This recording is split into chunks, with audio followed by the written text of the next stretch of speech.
सच्चिदानन्दरूपाय विश्वोत्पत्त्यादिहेतवे तापत्रय विनाशाय श्रीकृष्णाय वयं नमः। चैतन्यं शाश्वतं शान्तं व्योमातीतं निरञ्जनं नादबिन्दुकलातीतं तस्मै श्रीगुरुवे नमः। सर्वरूपमयी देवी सर्वं रूपं मयं जगत् अतोऽहं विश्वरूपां तां नमामि परमेश्वरी।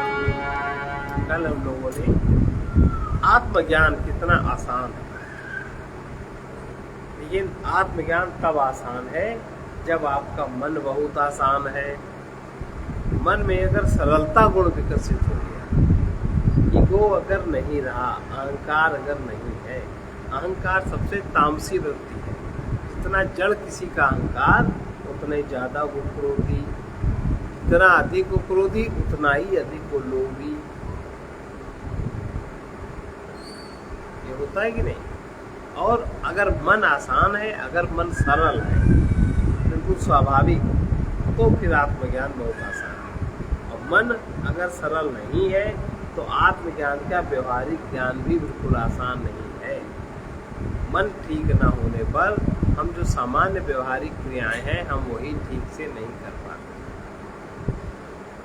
जैसे प्रथम अध्याय में 3 और 8वें श्लोक में आचार्य ने कहा था, ज्ञान के विषयभूत, ज्ञान के जो विषय हैं, शब्द स्पर्श रूप रस गंध आदि विषय अलग अलग धर्म वाले होने से वे एक दूसरे से सबसे अलग अलग हैं, किंतु उनसे पृथक रहने वाला उनका संबित एक रूप होने के कारण भेद वाला नहीं। संबित माने जो उनको जानता है, वो भेद वाला नहीं है। वो तीनों अवस्थाओं में नित्य नित्य नित्य एक समान रहने वाला है। वही स्वयं प्रकाश रूप आत्मा है। आत्मज्ञान की वही प्रक्रिया आचार्य यहाँ फिर से बता रहे हैं। तो मन सरल हो जाए बहुत बड़े पुण्य की बात है। अहंकार रहित व्यक्ति का जीवन हो जाए बहुत बड़े पुण्य की बात है। इसलिए कुछ साधन करे या न करे पर सेवा जरूर करनी चाहिए। और जो अपने में अपने दोष समझ में आए उनका त्याग, उनके अनुसार व्यवहार नहीं करना चाहिए। जहाँ तक हो सके सद्भाव सबसे रखना चाहिए। ये 3 चीजें अगर सामान्य रूप से सद गई तो व्यक्ति का जीवन पुण्यवान होने लगता है। इस लोक में हमें अनेक विषयों का बोध होता है। यदि हम इन विषयों की उपेक्षा करें तो देखेंगे हमने किसी भी विषय को हम नहीं जानते, उपेक्षा करी, लेकिन बोध फिर भी शेष रहता है। कोई विषय हम न देखना, मान लो हम टीवी न देखना चाहें, हमको संगीत न सुनना चाहें, हम कोई अच्छा भोजन आदि न करना चाहें, हमारा कुछ करने का मन नहीं, खाली हो गए, बोध तो शेष है ही है। बोध माने अपने होने का बोध। हम बैठे हैं, मेरा मन बड़ा उच्चार हो रहा है, बोध तो फिर भी शेष रहता है। बोध की उपेक्षा किसी प्रकार नहीं की जा सकती और बोध का कभी अभाव नहीं होता।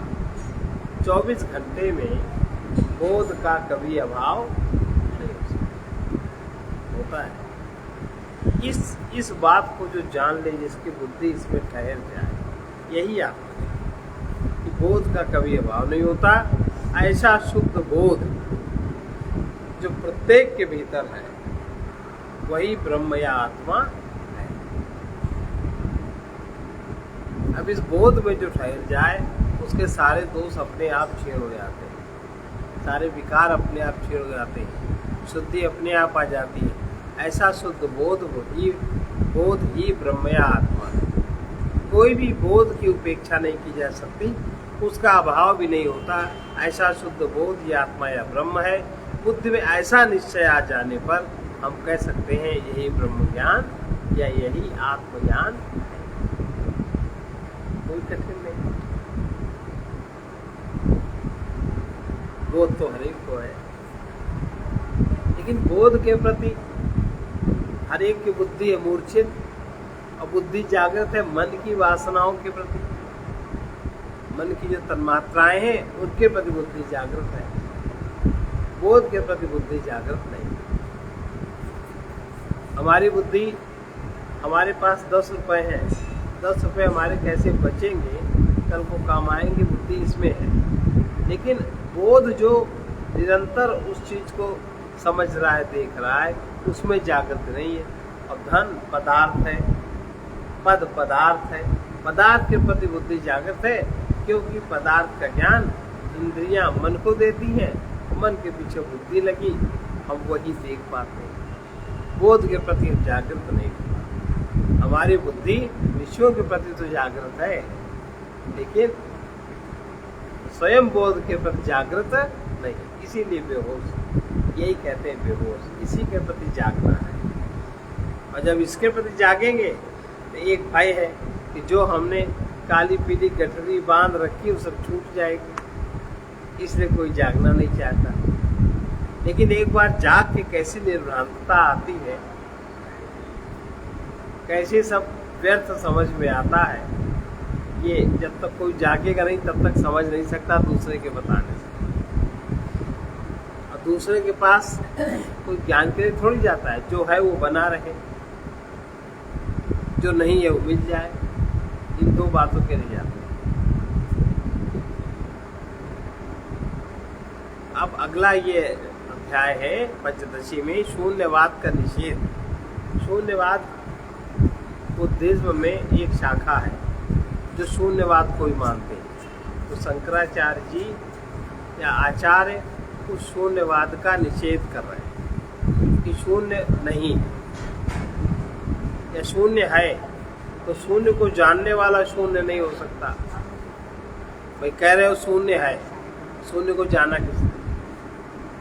जिसने शून्य को जाना वो तो शून्य नहीं होगा। तो शून्यवाद का निषेध हो गया। पंचकोश परित्यागे, पंचकोश परित्यागे, साक्षी बोधावशेषता, साक्षी बोधावशेषता, स्वस्वरूपं सैव, स्वस्वरूपं सैव, स्याच्छून्यत्वं तस्य दुर्घटम्, स्याच्छून्यत्वं तस्य दुर्घटम्। पंचकोश का निषेध करने पर उनके साक्षी का बोध ही शेष रहता है। जो पंचकोश के साक्षी है उसी का बोध शेष रहता है, वही अपना स्वरूप है। उसका शून्यत्व दुर्घट है, अर्थात उसकी शून्यता नहीं है, बोध की शून्यता कभी नहीं होती। अपने व्यक्तित्व का विश्लेषण करें तो अन्नमय आदि 5 कोश हैं और उनका प्रकाशक आत्मा है। पंचकोश जड़, प्रकाश और अनात्मा है। इन सब का साक्षी बोध स्वरूप आत्मा चेतन सत्ता है। इसलिए पंचकोश का परित्याग करने पर साक्षी बोध का शेष रह जाना स्वाभाविक है। वही अपना स्वरूप अर्थात आत्मा या ब्रह्म है। ये कहना उचित नहीं है कि पंचकोश का निषेध करने पर शून्यता शेष रह जाती। और जो शून्यता कहता है उसने पंचकोश का निषेध किया ही नहीं, उसने भी पंचकोश जाना ही नहीं और कह दिया पंचकोश का हमने निषेध किया, शून्यता शेष रहती है। क्योंकि शून्यता का साक्षी न हो तो शून्यता का अनुभव कैसे होगा। इसलिए चेतना स्वरूप साक्षी ही अंतिम तत्व है, वो शून्य नहीं हो सकता, वो पूर्ण हो सकता है। अस्तितावत् स्वयं नाम, अस्तितावत् स्वयं नाम, विवादा विषयत्वता, विवादा विषयत्वता, स्वस्मिन्नपि विवादश्चेत्, स्वस्मिन्नपि विवादश्चेत्, प्रतिवाद्यत्र को भवेत्, प्रतिवाद्यत्र को भवेत्। स्वयं जो सत्स्वरूप तो सबका विद्यमान ही है, सबका स्वयं सत्स्वरूप सबका विद्यमान है, सब वही है, अपनी सब वही है, वो किसी विवाद का विषय नहीं, क्योंकि उसका अनुभव हर एक को होता है। अपने स्वरूप के विषय में भी यदि कोई विवाद हो तो वहाँ फिर प्रतिवादी कौन होगा? हर व्यक्ति अपनी सत्ता का स्वयं अनुभव करता है, अपनी किसी प्रकार की कोई सत्ता नहीं है, ऐसा अनुभव किसी को नहीं होता। इसी अनुभव से शून्यवाद का निषेध हो जाता है अपनी सत्ता के विषय में किसी के मन में कोई शंका या कोई विवाद कभी उत्पन्न नहीं होता, बल्कि अपनी सत्ता को ही सिद्ध करने के लिए अनेक प्रकार की ईर्ष्या द्वेष का सहारा लेके लोग अपने को ही व्यक्त करते। ये हर व्यक्ति का स्वभाव है। विवाद तभी होगा जब वादी और प्रतिवादी दो पक्ष होंगे।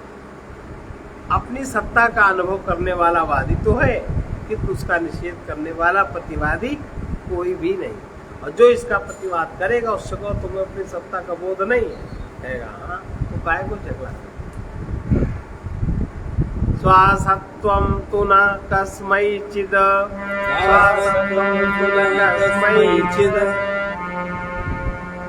उच्यते विभ्रमं विना, अतएव श्रुतिर्वादम्, ब्रूते च सत्त्ववादिनाम्।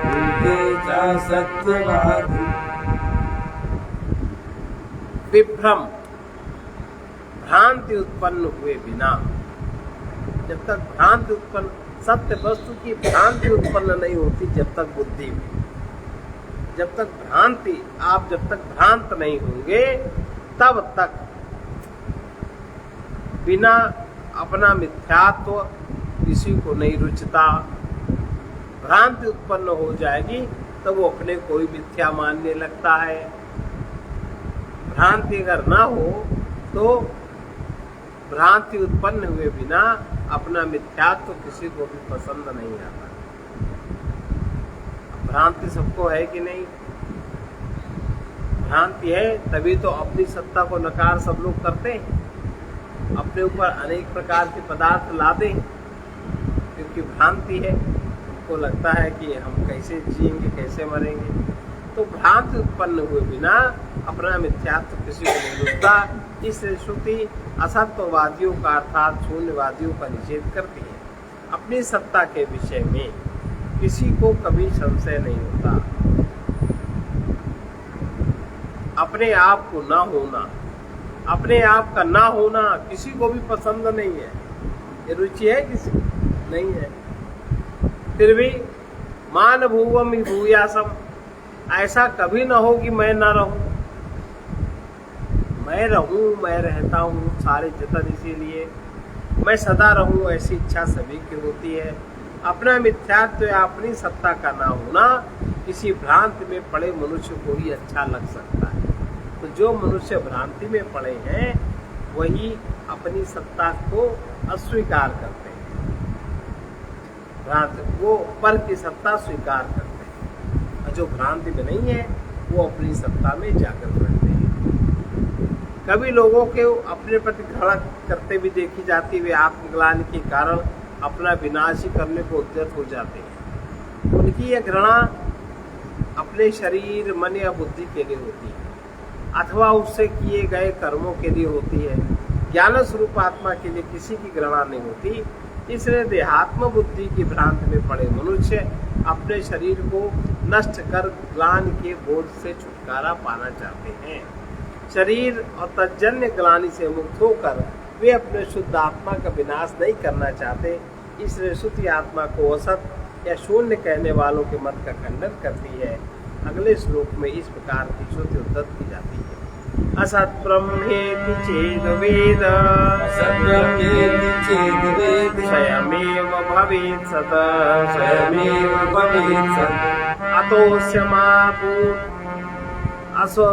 अतोस्य मा भूतवेद्वत्वम्, असोतमा भूतवेद्वत्वम्, स्वसत्त्वं त्वद्विमपेयताम्, सत्त्वं त्वद्विमपेयताम्। ब्रह्म असत है, जो ऐसा जानता है वो स्वयं ही मिथ्या हो जाता है। अतः ब्रह्म का वेदत्व भले ही न हो, परंतु अपना अस्तित्व तो सब लोग अपना अस्तित्व तो स्वीकार करते हैं। तैत्तिरीय उपनिषद की श्रुति कहती है असन्नेव स भवति असत ब्रह्मेति वेद चेत्। जो ऐसा समझता है कि ब्रह्म असत है वो स्वयं भी असत हो जाता है, क्योंकि आत्मा ही ब्रह्म है। अपने आप को असत कहना उचित नहीं, इसलिए ब्रह्म को भी असत नहीं मानना चाहिए। पीछे के श्लोक में 13वें श्लोक में यह सिद्ध करते आ रहे हैं, आत्मा वेद या अनुभाव्य ना होते हुए भी सर्व साक्षी ज्ञान स्वरूप सत्ता है। सर्व साक्षी और ज्ञान स्वरूप सत्ता है। अब इस विषय का यहाँ उपसंहार करते हुए कहते हैं, ब्रह्म का वेदत्व ना होने पर भी वो अस्तित्ववान है। ये अंतिम निर्णय। ब्रह्म का वेदत्व नहीं है किसी को, लेकिन फिर भी अस्तित्व तो ब्रह्म का ही है। कीदृकिर्हीति चेत् प्रच्छेद, कीदृकिर्हीति चेत् प्रच्छेद, ईदृक्ता नास्ति तत्र हि, ईदृक्ता नास्ति तत्र हि, यदनीदृगतादृक्ष, यदनीदृगतादृक्ष, तत्स्वरूपं विनिश्चनो, तत्स्वरूपं विनिश्चनो। सो फिर आत्मा का स्वरूप क्या है? यदि कोई ऐसा पूछता है तो ऐसा है, इस प्रकार निर्देश नहीं किया जा सकता कि ये आत्मा है या ऐसा है, कोई नहीं कर सकता। इसलिए जो आत्मा नहीं है उसको कोई बता सकता है, ये भी नहीं, ये भी नहीं, ये भी नहीं। फिर जब नहीं करने को कुछ न बचाए, फिर जो बचा हुआ आत्मा। और इसलिए जो आत्मा है, जो आत्मा ना ऐसा है ना वैसा है, उसका स्वरूप ऐसा ही निश्चित कर दो। अभी तक दी गई उक्तियों में यह निश्चय हो गया, आत्मा का अस्तित्व अवश्य है, वो असत्य शून्यवत नहीं है, किंतु वो भी निश्चय है कि वो ज्ञान का विषय वेद्य या अनुभाव्य नहीं। उसको आप बुद्धि के द्वारा जैसे अन्य विषयों का ज्ञान करते हो वैसे ज्ञान नहीं कर सकते। ज्ञान का विषय न होने के कारण उसे ईदृक और तादृक का विशेषण भी नहीं दे सकते।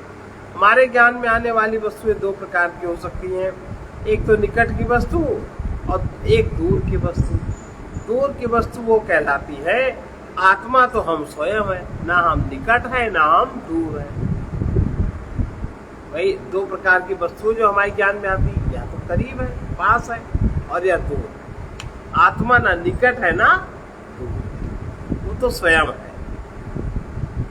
हम अपने आप को यह अथवा कैसे कह सकते हैं, इसलिए आत्मा में ईदनता। हम अपने आप को न यह कह सकते हैं ना वो कह सकते हैं। यह भी अपने से भिन्न है और वो भी अपने से भिन्न है। इसलिए आत्मा में न ईदनता है और न तदनता है। ये वस्तुएं तो अनेक हैं, उनसे भी कई वस्तुएं एक समान हो सकती हैं। हमारी विचारणी वस्तु निकट की या किसी वस्तु के समान हो तो उसे ईदृक कहते हैं, ये रही। और यदि वो दूर हो, किसी वस्तु के समान हो तो उसे तादृक कह सकते हैं। किंतु आत्मा अपने प्रकार की एक ही वस्तु है, उसके समान अन्य कुछ ना होने के कारण उसे ईदृक या तादृक नहीं कह सकते। आचार्य कहते हैं आत्मा का ऐसा ही स्वरूप है, यह निश्चय कर लेना चाहिए। अक्षाणाम विषयस्त्वीदृक्, अक्षाणाम विषयस्त्वीदृक्, परोक्षस्तात् उच्यते, परोक्षस्तात् उच्यते। विषयीनाक्ष विषया स्वा, विषयीनाक्ष विषया स्वा, त्वानान्नस्य परोक्षता। त्वानान्नस्य परोक्षता। इंद्रियों का विषय, जो इंद्रियों के विषय है वो ईदृक कहलाते हैं, ये। और जो उनका दृष्टा है विषय, वो ना इंद्रियों के ज्ञान का विषय है और ना उनके परोक्ष ज्ञान का विषय है, क्योंकि वो तो अपना स्वरूप ही। ज्ञान तीन प्रकार का होता है, प्रत्यक्ष ज्ञान जो इंद्रियों के द्वारा होता है, परोक्ष ज्ञान जो सुन के बुद्धि में आता है, और अपरोक्ष ज्ञान जो अनुभव। इंद्रियों को अक्ष कहते हैं। अक्ष इंद्रियों की परिधि में आने वाला ज्ञान प्रत्यक्ष, प्रत्यक्ष कहलाता है। हमारे सामने रखी मेज कुर्सी आदि वस्तुएं, पक्षियों का कलरव आदि प्रत्यक्ष ज्ञान का विषय है, और इन विषयों को ईदृक कहते हैं क्योंकि ये हमारे निकट इंद्रिय ग्राह्य। इंद्रियों की परिधि में ना आने वाला दूर का ज्ञान परोक्ष ज्ञान। अक्षय इंद्रियों से पर है, स्वर्ग, कल्प वृक्ष, कामधेनु आदि ऐसी परोक्ष वस्तुएं हैं, क्योंकि वे हमारी इंद्रियों की पहुंच से सदा दूर हैं। उनको हमें मानना पड़ता है, उनके लिए मन चाहिए। परोक्ष में निषेधवाचक शब्द आ जोड़ने से अपरोक्ष शब्द बना, लेकिन इसका अर्थ प्रत्यक्ष नहीं है और ना परोक्ष है। तात्पर्य यह है कि हमारे लिए कुछ वस्तुएं तो प्रत्यक्ष है और कुछ वस्तुएं परोक्ष है, किंतु इन दोनों के ज्ञाता हम स्वयं अपने लिए अपरोक्ष हैं। परोक्ष ज्ञान को जानने वाले और प्रत्यक्ष ज्ञान को जानने वाले, इन दोनों का ज्ञान करने वाले, इन दोनों के ज्ञाता हम स्वयं के लिए अपरोक्ष हैं। हमें अपने स्वरूप का अपरोक्ष ज्ञान है, होगा नहीं, ये वर्तमान है, लेकिन मन हमेशा भविष्य में फेंकता रहता है व्यक्ति। अवेद्योप्य परोक्षोतः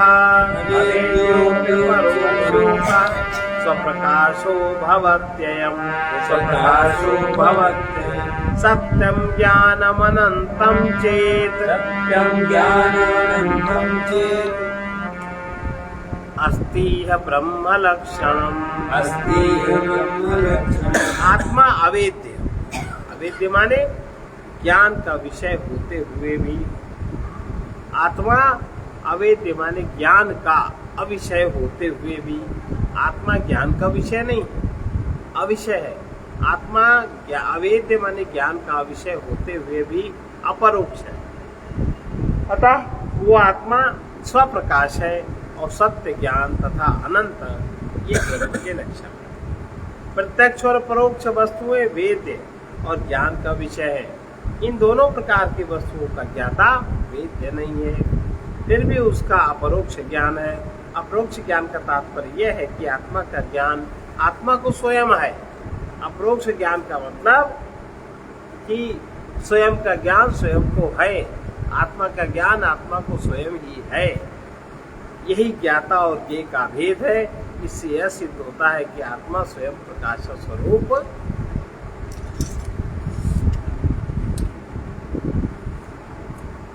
यही लक्षण ब्रह्म का है।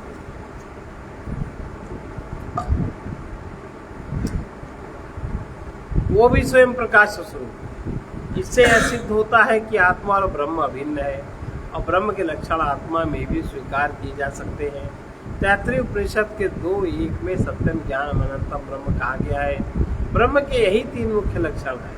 वो सत्स्वरूप है, वो ज्ञान स्वरूप है और वो अनंत है। यही 3 लक्षण आत्मा के भी हैं। आगे के श्लोकों में आत्मा के यही लक्षण दिखाए जाते हैं। अब अगला अध्याय है आत्मा का सत्स्वरूप। आत्मा का सत्स्वरूप क्या है? सत्यत्वं बाधराहित्यं जगद्बाध्यैक साक्षिणा जगद्बाध्यैक साक्षिणा बाधा किं साक्षिको ब्रूहि बाधा किं साक्षिको ब्रूहि न तो साक्षी कहिष्यति न साक्षी कहिष्यति। बाधा रहित होना, जहाँ किसी प्रकार की बाधा न हो, कोई बाधा न डाल सके, वही सत्यत्व है। सत्य का पहला लक्षण कि वहाँ कोई बाधा, उसके होने में किसी प्रकार की कोई बाधा खड़ी नहीं कर सकता। वो स्वयं प्रकाश है, वो अपने प्रकाश से ही प्रकट है। लाख बाधा डालना चाहो आप, उसको बाधित नहीं कर सकते। ये और जगत के बाद का जो एक अद्वितीय साक्षी है, जगत के बाद का, जगत को बाध किया जा सकता है, उसका जो अद्वितीय साक्षी है, बताओ उसके बाद का साक्षी कौन है? कोई नहीं। जगत के बाद का जो साक्षी है, उस साक्षी के बाद का कौन साक्षी है? तो जो उसका साक्षी है वही सत्य है, कोई अर्थात कोई नहीं। साक्षी के बिना बात मान्य नहीं हो सकता। अगर साक्षी नहीं है और कोई बाधा कहते हुए है, इस बाधा को कौन जानता है? किसने देखा? जिसने देखा वही अस्तित्ववान है। इसलिए बात असत्य है और बात को जानने वाला साक्षी सत्य, उसका स्वरूप सत्य। यहाँ आचार्य सत्य की परिभाषा देते हैं। देखो व्यवहार जगत में भी यही बात है, सही बात या सत्य सर पे चढ़ के बोलता है, आप उसको दबा नहीं सकते। जो सत्य होता है भले चुप रहे, ज्यादा वो शोर नहीं करता, लेकिन आप उसको नकार नहीं सकते। व्यवहारिक जगत में भी यही होता है। यहाँ आचार्य सत्य की परिभाषा देते हैं, सत्य वो है जिसका बात नहीं हो सकता। प्राचीन आचार्य गण भी यही कहते आ रहे हैं, सत्यम बाधत्वम, बाधम मिथ्या, सत्य का बात नहीं हो सकता, और जिसका बात हो जाता है वही मिथ्या है। जिसका बात हो जाए उसी को मिथ्या कहते हैं। गौड़पादाचार्य ने मांडुक्य कारिका में 2:6 और 4:1 में यही परिभाषा दूसरे शब्दों में दी है। उन्होंने क्या कहा, आदावन्ते चयन्नास्ति यन्नास्ति वर्तमानेऽपि तत्तथा यन्नास्ति वर्तमानेऽपि तत्तथा। जो आदि अंत में नहीं है, जो ना पहले है ना जो बाद में है, वो वर्तमान में भी वैसा है, वो वर्तमान में भी नहीं हो सकता। भाई आदि में जिसका निर्माण नहीं हुआ और अंत में जिसका विनाश नहीं हुआ, तो बीच में वस्तु रहेगी कहाँ, होएगी नहीं। वो बीच में भी वैसा ही है। इसका तात्पर्य है आदि अंत वाली वस्तु का ही बात होता है और वही मिथ्या है। अनादि अनंत वस्तु नित्य विद्यमान है, वो सत्य है।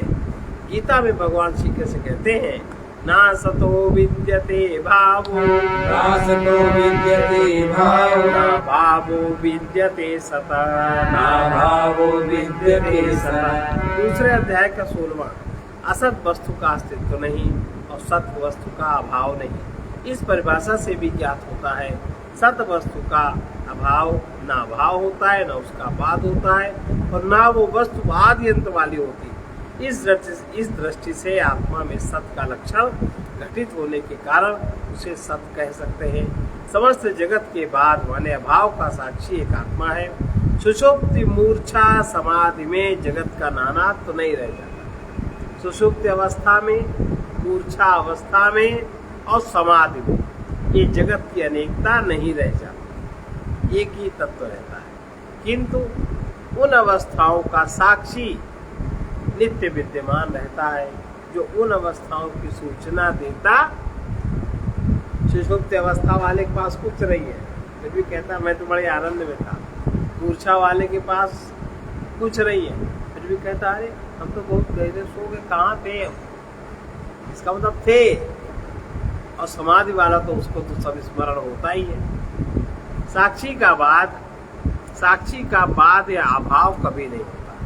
यदि कोई ये शंका करे कि जैसे जगत का बाद हो जाता है वैसे ही साक्षी का बाद भी हो सकता है, या उसके बाद की कल्पना हो सकती है, तो हम उस शंका करने वाले से यही पूछेंगे, भला उस साक्षी के बाद का साक्षी कौन है? यदि कहो साक्षी के बाद का वही साक्षी है, तो विचार करो, जब साक्षी का अभाव हो गया, साक्षी रहा ही नहीं, तो जिसका अस्तित्व नहीं वो साक्षी भी नहीं हो सकता। पुनः यदि कहो एक साक्षी का अभाव होने पर दूसरा साक्षी हो सकता है, तो इसमें इस तर्क में अनवस्था आदि कई दोष आएंगे। इतना तो निश्चय ही है, समस्त अभावों का एक साक्षी हमें अनिवार्य रूप से मानना ही होगा। अगले श्लोक में दृष्टांत के द्वारा यही बात बता रहे हैं। अपनीतेषु मूर्तेषु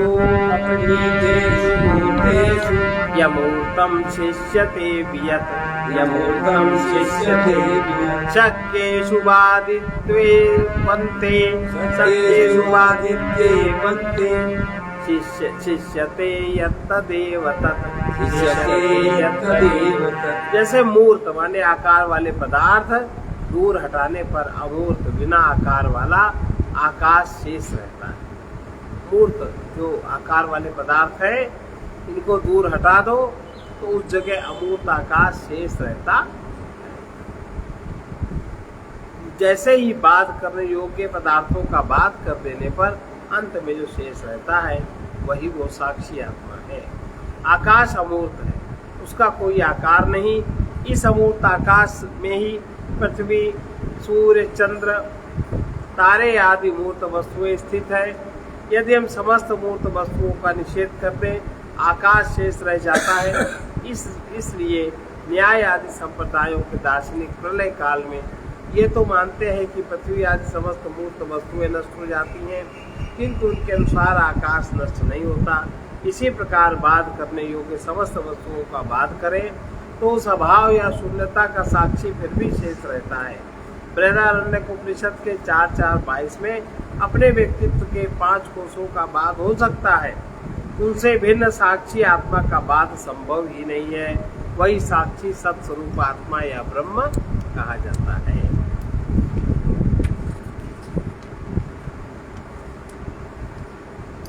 इस प्रकार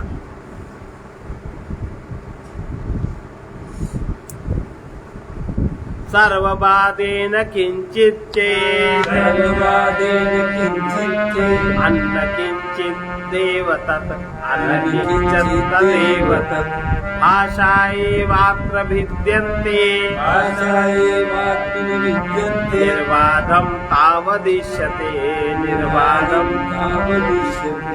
सब पदार्थों का बाध करने पर कुछ भी शेष नहीं रहता। यदि ऐसा कहो तो वो जो कुछ नहीं है वही आत्मा है। इस विषय में भाषा का भी भेद हो सकता है। बाधा रहित आत्मा तो विद्यमान है ही, आत्मा का बाध किसी प्रकार नहीं हो सकता। बात करने योग्य सभी वस्तुओं का बात करने पर कुछ भी शेष नहीं रहता। ऐसा कहने वाले का ध्यान जिस न किंचित पर है वही आत्मा है। एक ही वस्तु को भाषा भेद से भिन्न भिन्न प्रकार से निरूपित कर सकते हैं। सब वस्तुओं का बात करने के बाद बात करने वाला समस्त बात का साक्षी अवश्य रहता है। उसे एक व्यक्ति न किंचित कहता और दूसरा उसको आत्मा कहता है। दोनों शब्दों का वाच्य एक ही है। अतएव श्रुतिर्बाध्यम बाधित्वा शेषयत्पदः स एष नेति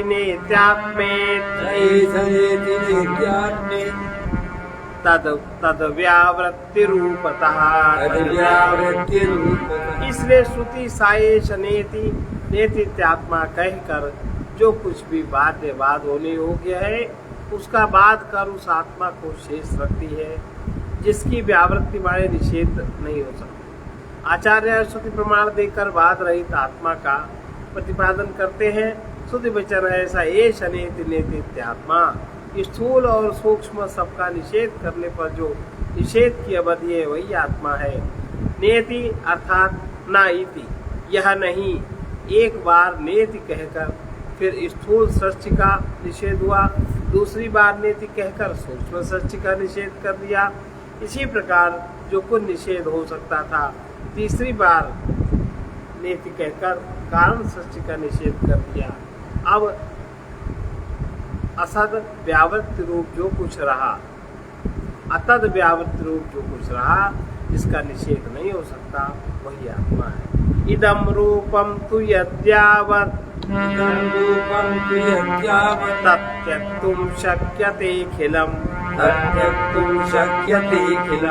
अशक्यो यनिन्दरूपः सात्मा बाधवर्जितः। जो इदम रूप है वो सब त्याग किया जा सकता है और जो अनिदम रूप है उसका त्याग संभव नहीं। वही बाध रहित वस्तु आत्मा। इस प्रकार से संस्कृत में इदम सर्वनाम जगत के लिए प्रयुक्त होता है। मायाकृत नाम रूपात्मक जितनी भी सृष्टि है वो सब इदम है, अनात्मा है और इसी का बाध हो सकता है। आत्मा इदम की परिधि में नहीं आता, वो तो अहंग या स्वयं है। यह समस्त जगत का बाध करता है किंतु अपनी सत्ता का बाध नहीं कर सकता। इसलिए जो अनिदम है और बाध रहित है यही आत्मा है। इस प्रकार हम अपने आत्म स्वरूप के सत्यत्व को पहचान सकते हैं और पहचान कर उसी में स्थित बुद्धि को स्थित कर सकते हैं। इसी का नाम क्या? चित्तम ब्रह्मणि सत्यत्वम सिद्धं ब्रह्मणि सत्त्वत्वं ज्ञानत्वं तु पुरोरितं ज्ञानत्वं तु पुरेरितं स्वयमेवानुभूतित्वात् स्वयमेवानुभूतित्वात् इत्यादि वचनैः स्फुटम् इस प्रकार ब्रह्म माने आत्मा का सत्यत्व सिद्ध हुआ। स्वयमेव अनुभूतित्व आदि वाक्यों के द्वारा इसके ज्ञानत्व का प्रतिपादन स्पष्ट रूप से पहले ही कर दिया गया। पीछे श्लोक 28 में ब्रह्म आत्मा के 3 लक्षण सत्यम ज्ञानम अनंतम बताए गए। उनमें से सत्यत्व लक्षण का निरूपण 29 से 33 श्लोक तक किया गया। उसके भी पहले ज्ञानत्व का लक्षण 11 से 21 श्लोक तक स्पष्ट रूप से निरूपित किया गया। उसी के बाद शून्यवाद का भी उच्छेद हो गया।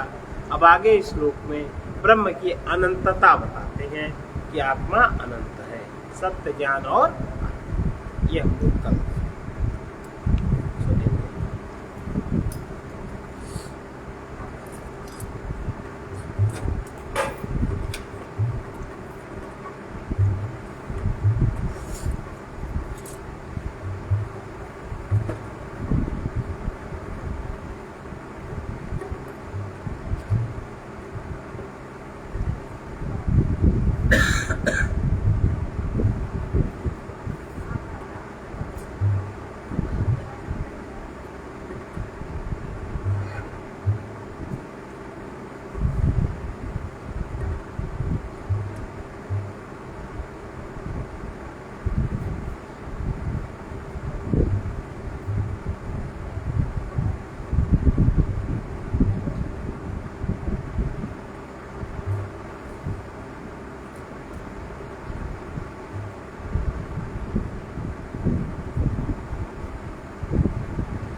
धन्य जीवन है जो कि निर्विकार होता है।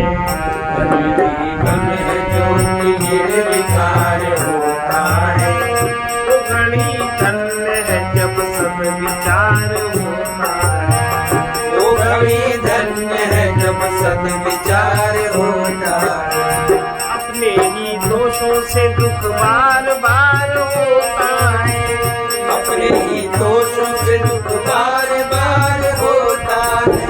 छाया अज्ञान का जब अंधकार होता है। छाया अज्ञान का जब अंधकार होता है। तो घड़ी धन्य है जब सद्विचार होता है। वो घड़ी धन्य है जब सद्विचार होता है। क्यों तुम्हें भूले हो जिनसे तुम्हें सब कुछ मिलता। क्यों ये भूले हो जिनसे तुम्हें सब कुछ मिलता। बाकी जो देता है वो भी उदार होता है। बाकी जो देता है वो भी उदार होता है।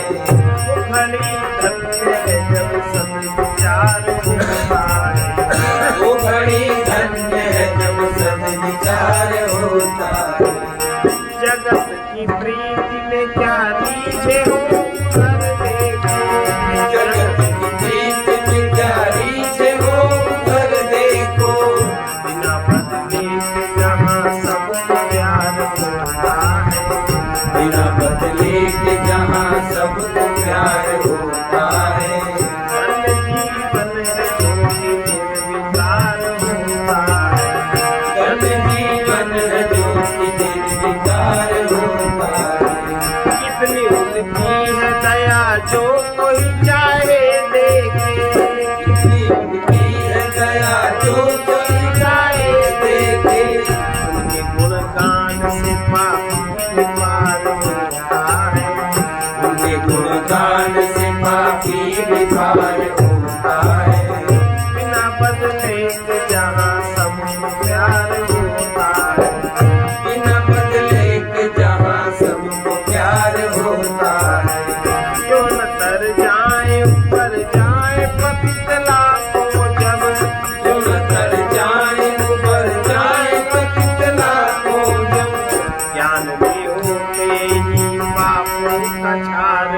होता है। ज्ञान में होते ही पापों का क्षय होता है। वो घड़ी धन्य है जब सद्विचार होता है। वो घड़ी धन्य है जब सद्विचार होता है। पति कब सावधान होगा पति कब सावधान होगा उन्हीं शरण। जहाँ पतितों का सदा से सुधार होता है। जहाँ पतितों का सदा ही सुधार होता है। धन्य जीवन है जो निर्विकार होता है। धन्य जीवन है जो निर्विकार होता है। वो घड़ी धन्य है जब सद्विचार होता है। वो घड़ी धन्य है जब सद्विचार होता है। अपने ही दोषों से दुख बार बार होता है। अपने ही दोषों से दुख बार बार होता है। छाया अज्ञान का जब अंधकार होता है। छाया अज्ञान का जब अंधकार होता है। वो घड़ी धन्य है जब सद्विचार होता है। वो घड़ी धन्य है जब सद्विचार होता है। निष्कामता में ही पूर्ण तृप्ति। निष्कामता माने कि हमारे जीवन में हम जो भी करें तो चाह के ही करते हैं। हम लोगों की आदत क्या है कि भगवान का नाम स्मरण भी चाह के करते हैं। कोई भी कार्य चाह के बिना होता है। ये उसी को कहते सकाम, कामना के सहित। और निष्काम माने कोई कामना नहीं, और फिर जो हम कर्म करते हैं बिना कामना के रहित कर्तव्य समझ के करते हैं उसको निष्काम कर्म कहते हैं। और निष्कामता, ऐसे निष्कामता में ही पूर्ण तृप्ति है। शरण लेना है तो सर्व समर्थ के लोग, उनके अनंत ऐश्वर्य का अनुभव करो। लेकिन जब मन बहुत शुद्ध होगा, मन बहुत शांत होगा, तभी चीज अनुभव हो सकती है।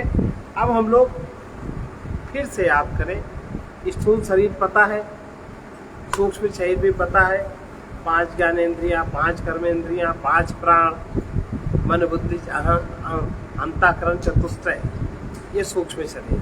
अब कारण शरीर में बड़ी भ्रांतियां। कारण शरीर माने चित्त।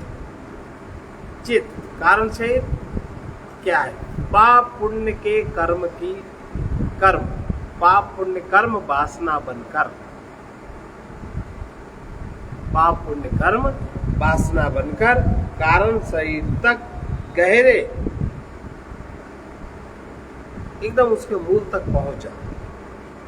वहां वे आवरण बनकर आत्मा को, जो चित्त है, उसको आच्छादित कर लेते। पाप पुण्य कर्म वासना बनकर गहरे कारण शरीर तक पहुंच जाते हैं। वहां वे आवरण बनकर आत्मा को परिच्छिन्न कर लेते हैं। इसीलिए उन्हें अविद्या का आवरण कहा जाता है। वही अविद्या है, वही कारण शरीर है। उसे नष्ट करने के लिए, अब कारण शरीर नष्ट होता है केवल अपरोक्ष आत्मज्ञान से, इसके अलावा कारण शरीर समाप्त नहीं होता। फिर से इसको दोहरा, पाप पुण्य कर्म वासना बनकर गहरे में कारण शरीर तक पहुंच जाते हैं। वहां भी आत्मा को आच्छादित कर लेते हैं। इसी को अविद्या कारण शरीर कहा जाता है। अविद्यामय कारण शरीर इसी को कहा जाता है। और इसका नाश केवल आत्मज्ञान से, माने अपरोक्ष ज्ञान से हो सकता है। इसके अलावा लेकिन कारण शरीर की समझ होनी चाहिए। तो अब हमारे जो पाप पुण्य कर्मों के भोग कारण शरीर से ही चलते हैं। उसी से हमारा सूक्ष्म देह बनता, उसी से हमारा स्थूल देह बनता, उसी से हमारी परिस्थितियां बनती, उसी से हमारे जितना भी ये निर्माण है उसी के द्वारा होता। और व्यक्ति अपने पाप पुण्य कर्म के आधार पर ही उन सबका भागीदार बनता। तो जब तक उसको आत्मबोध नहीं जागृत होता तब तक वो इसी चक्कर में घूमता रहता है। जैसे आजकल देखिए, झोला टांगे, भागवत करा लो, ये सुन लो, वो सुन लो। सबके पीछे कारण क्या है? सबके पीछे कारण एकमात्र धन की लिप्सा, एकमात्र लोभ। हम ये कब्जा कर लें, वो कब्जा कर लें, ये छल कर लें, कपट कर लें, ये सब कारण से ही कहीं पाप वृत्ति जागृत है, कहीं पुण्य पर। जो पुण्य वृत्ति जागृत होती है तो सुख होता है, और जब पाप वृत्ति जागृत होती है। सर्वे भवन्तु सुखिनः, सर्वे भद्राणि पश्यन्तु, मा कश्चित् दुःखभाग् भवेत्। कृष्णाय वासुदेवाय हरये परमात्मने प्रणतक्लेशनाशाय गोविन्दाय नमो नमः। उग्रवीर महाविष्णु, उग्रवीर महाविष्णु, ज्वलन्तं सर्वतोमुखं, ज्वलन्तं सर्वतोमुखं, नृसिंहं भीषणं भद्रं, नृसिंहं भीषणं भद्रं, मृत्योर्नमाम्यहम्। मृत्युर्मृत्योर्नमः। ॐ ह्रौं जूं सः, ॐ ह्रौं जूं सः, ॐ भूर्भुवः स्वः, ॐ भूर्भुवः स्वः, ॐ त्र्यम्बकं यजामहे, ॐ त्र्यम्बकं यजामहे, सुगन्धिं पुष्टिवर्धनम्, सुगन्धिं पुष्टिवर्धनम्, उर्वारुकमिव बन्धनात्, उर्वारुकमिव बन्धनात्, मृत्योरमुक्षीयमामृतात्। मृत्योर्मुक्षीयमामृतात्। ॐ स्वः ॐ भुवः भुः, ॐ स्वः ॐ भुवः भुः, ॐ सः जूं ह्रौं ॐ सः जूं ह्रौं। असतो मा सर्वगमय, तमसो मा ज्योतिर्गमय, मृत्योर्मामृतं गमय। ॐ पूर्णमदः पूर्णमिदं पूर्णात् पूर्णमुदच्यते पूर्णस्य पूर्णमादाय पूर्णमेवावशिष्यते। ॐ शान्ति शान्ति शान्तिः।